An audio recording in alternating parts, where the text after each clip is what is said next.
is EWA Radio, the official podcast of the Education Writers Association, and I'm public editor Emily Richmond.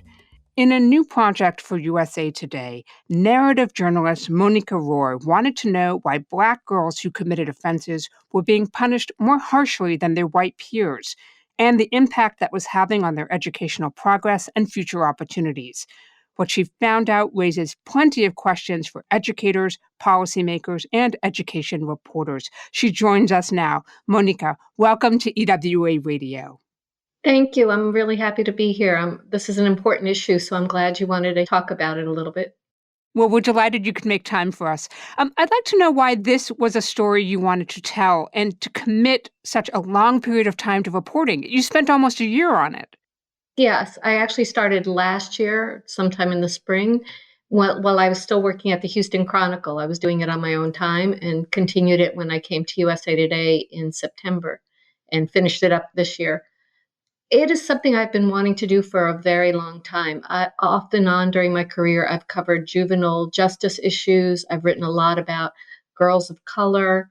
I've spent time in juvenile detention facilities and in schools. I wrote about education for a while. And I was also a high school teacher for several years. So I saw these disparities and the disproportionality firsthand through my reporting and as a teacher. When I was in a classroom, I saw these things play out in the classroom setting where I could see some of the students of colors, and particularly girls, Black girls, who were treated differently than their peers. So it was something that was kind of rolling around in the back of my mind for a very long time. Then last year, I got a fellowship from Columbia University, the Ira A. Lipman Center for Journalism and Civil and Human Rights. I was awarded a fellowship to study this issue. So it was just the ideal situation to, give me a little bit financial support to do it, but also the time to do that. So I dug into it starting last year. An important part of your narrative story is, of course, the protagonist, and that's Sierra Bradley. Tell us how you found her. Sierra is an amazing young woman, and I was very happy and honored that she shared the story, not just with me, but with all our readers. It took a long time to find her. As anybody who's done narrative journalism knows, the most important part of doing a narrative story is finding the right people to tell that story through. And it took me a long time to find Sierra. I put out calls to community organizations, people who work with juveniles, who work with young offenders, who help young people in all capacities, schools, social service agencies, people I know throughout, some of my sources through my reporting.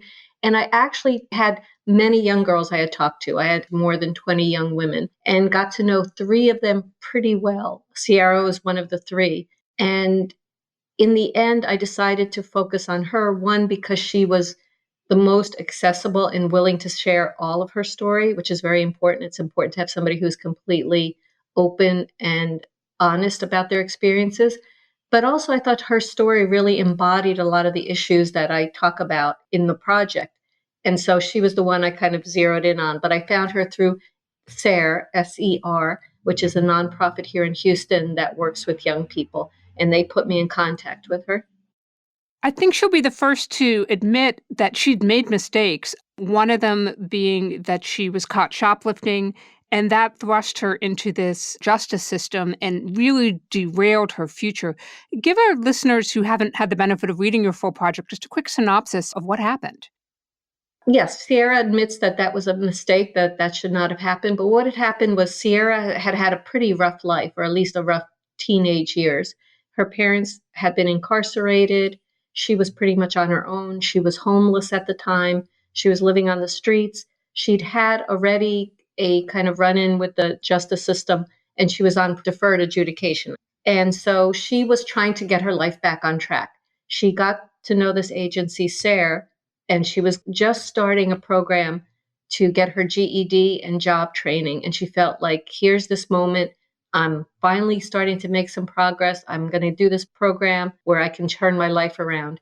And then at one of the first classes, she was told, well, you need to wear long pants and closed-toed shoes, which to many people wouldn't be a big deal. But to a young girl, she was 18 at the time, who has no clothes. She was living out of her car, and the dress she had on and the flip-flops she had on were the only clothes she had. She had nobody to go to for help. She was kind of frantic. So she went to Walmart, shoplifted some clothes, got caught, and then she was sentenced to 2 years in adult prison. She actually ended up serving only a few months. There's an important definition in your story, and that comes from Georgetown Law's Center on Poverty and Inequality. What does it mean that Black girls are being, quote, adultified? Thanks for bringing that up. That is a key part of what happens to Black girls in both the justice system and in the school discipline system.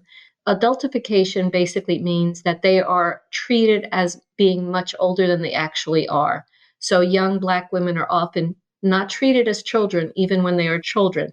They are seen as older, less in need of nurturing, less in need of help, more aggressive, even when they're not being aggressive, more sexually active or objectified more, and they are not given second chances, whereas other, their white peers may be given a second chance, let's say for a dress code violation. Or in many of the cases, they are not actually doing a dress code violation, but are seen as looking a certain way because they are seen as older. And that plays a big role in both the implicit bias that leads them into the system, but also kind of in the systemic bias. An underlying message I took away from your story is that we know adolescence is a particularly risky time for girls generally, but it is especially tough for Black girls. Let's talk a little bit about that. Adolescence is a difficult time for anyone. Any one of us who have gone through those teenage years knows how difficult it is. We've all made mistakes at that age. We've all done things we shouldn't have or taken risks that we should not have. And imagine if in our experience, I think I look back to my own high school years, what if on one of those mistakes, instead of being given a second chance or sent to the counselor's office or even had my parents called, the school had called the police right away and I had been put in juvenile detention right away? How different the path of my life would have been. And that's what happens often to Black girls. They might make a mistake or they may be perceived as making a mistake. And I think that's very important to note. It is not that Black girls misbehave more. It is that they are punished more often for doing things that white girls are not punished for. So maybe it's raising your hand in a classroom and challenging the teacher on a question that may be perceived as disobedience or insubordination. And that teacher or administrator may call the school police instead of just saying, okay, what's going on here today? And that leads into this path of detention and sometimes jail time. Basically, they're not given a second chance. They're not allowed to be children. What do we know about some of the data around this? I mean, just how much more severely are Black girls being punished? Well, they are 6 times more likely to get an out of school suspension than their white counterparts. But we're not just looking at out of school suspension because that's kind of the most severe type of punitive discipline. If you look at even in school suspension, they're also given more in school suspension, but every time they're suspended or taken out of the classroom, they're losing classroom time. So that puts them farther behind academically. So they are all 6 times more likely to get out of school suspension, more likely to get suspended multiple times. And if you look just at Texas, 70% of Black girls had been disciplined in some form in school, compared to 37% of white girls. And again, I want to stress it's not that they're misbehaving more, but they're being punished more. We're talking with Monica Rhor of USA Today about her project on Black girls and disproportionate discipline. Don't miss an episode of EWA Radio. You never have to. You can find us on your favorite podcast app. And don't forget to take a moment to rate us on iTunes. Your support and feedback will help us grow. This week's episode of EWA Radio is sponsored by the Chan Zuckerberg Initiative, a future for everyone, especially our children. The Chan Zuckerberg Initiative wants every young person to enter adulthood with the skills and abilities they need to reach their full potential. And they want every teacher to be equipped with the tools and research-based ideas and practices they need to help them get there. Learn more at chanzuckerberg.com/education. EWA retains all control over editorial content. Monica, we talked a little bit about what your story found. I want to talk now about how you did it. Was there a particular data set that you found here that was helpful that you hadn't used before? And how did you crunch some of these numbers? Almost no one disaggregates the data by race and gender. So you can find the data by race. How many Black children are suspended compared to white children. You can find it by gender, how many boys are suspended compared to girls. But it is very, very hard to get that data according to race and gender. So a lot of it was me kind of going through and getting the numbers from the schools, school districts, from the state, juvenile detention offices. I did use some data from the Office of Juvenile Justice and Delinquency Prevention, but again, they do not have race and gender. So I often turn to just the one, I asked for them. I asked some people to break down the data for me, and I was successful in getting that from some agencies, but the schools and the Department of Education, I was not able to get that.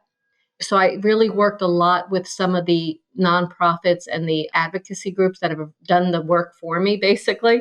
So that was one of the things I did. The National Black Women's Law Center was very helpful in that. Georgetown's Law Center on Poverty and Inequality, they had done some of this work.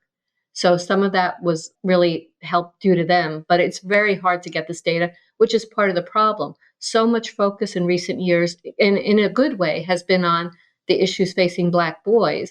But for Black girls, nobody has been doing that kind of breakdown data analysis.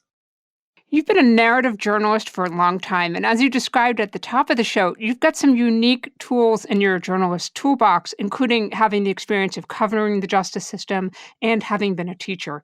I'm wondering, what can you share about your approach to interviewing young people, especially in situations like Sierra, where they may have experienced trauma?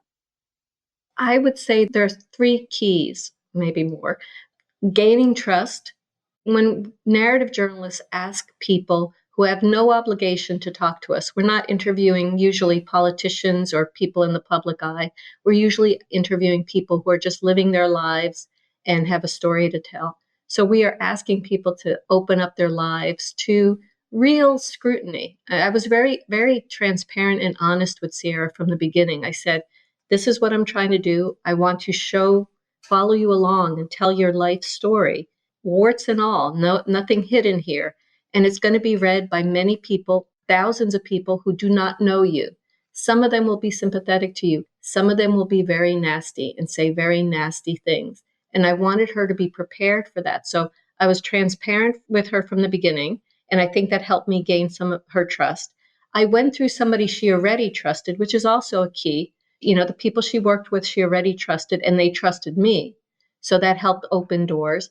And I was very patient with her. There was a lot of back and forth where she changed her mind and then wasn't sure about doing the story and then got scared and had stuff going on in her own life. And so I was right there by her when she was doing that. If she couldn't meet me for some reason or got scared, I was like, okay, it's okay. When you're ready to talk, we'll talk. And then gradually she started opening up more and more. But I think a key is patience as well. So trust, transparency, patience. And I think we owe it to the people we write about, no matter what background they have or what story they're telling, to treat their lives with dignity and respect. One of the things you write about in your reporting is that a factor in why Black girls are being disciplined more harshly is because of this implicit bias. And you quoted author Monique Morris as saying, the behavior of Black girls are seen as problematic even when they're not, because of our lack of capacity to understand them. I want to talk about addressing that because it's also a concern for education journalists. We know that our profession reflects the teaching profession in a lot of ways. It's overwhelmingly white, it's overwhelmingly female. How can we address implicit bias in our own work? I'm Latina, but we all carry biases of some kind or another. Writing about a young Black woman whose experiences were very different than mine, I could not even imagine some of the things she went through. I could sympathize and empathize with her, but I couldn't relate to some of it.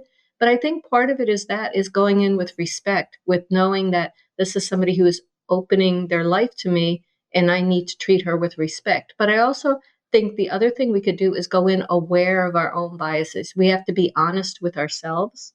We have to really look at, okay, what am I thinking? What is my preconceived notion? And then I think we have to talk to a lot of people in the community themselves. So when I was doing the reporting, I made a conscious effort to talk to Black women who were experts, academics, researchers, juvenile justice, people in the juvenile justice system. So I was really trying to talk to people within the community. I was very conscious of that as I did my reporting. Then I think the other thing I did was I had people of color, Black women, read my story, read my draft to check me, to make sure that I wasn't falling into any traps or hitting a blind spot in my own writing and reporting. Monica, I know we all kind of get the cold sweats the night before a story runs. And what we're thinking about is the person who's opened themselves up to us, how they're going to take what we end up publishing. What's been the response from Sierra to your project? That is so true. I had the cold sweats for several nights, several weeks before this ran. I wanted to make sure I had done justice to her story. And frankly, in the era in which we live, in social media, in online comments, I was worried for her as to what the reactions would be. I have been overwhelmed and just so gratified by the reactions. There have been some of the troll reactions, but overwhelmingly, people have been so supportive of her. People wrote to me to ask how they could donate money to help her, how they could send notes of encouragement to help uplift her spirits. And she received a small amount of donations that have helped her get past some obstacles. She has gotten legal help to trying to expunge her record and maybe retry some of the cases because she didn't have proper representation. And she now has a full-time job with benefits that will help her for the future. Right after the story came out, I sent her a link to the story and held my breath while she read it. And then she wrote back and she said she loved it, that it captured her story, and that she wanted to stay in touch with me so that I could see all the great things she will accomplish. As you mentioned, your work was supported by a grant from Columbia University's Lippman Center for Journalism and Civil and Human Rights. What advice do you have for reporters who might want to follow your lead, look at disparities in discipline policies in their own communities, even if they don't necessarily have those additional resources? Where do they start? I think they start with the school district. I think this is a problem that exists in almost every school district, probably in every school district around the country. I think you start by asking for those discipline records, the discipline data. Every school district has to keep them. The states usually keep them as well.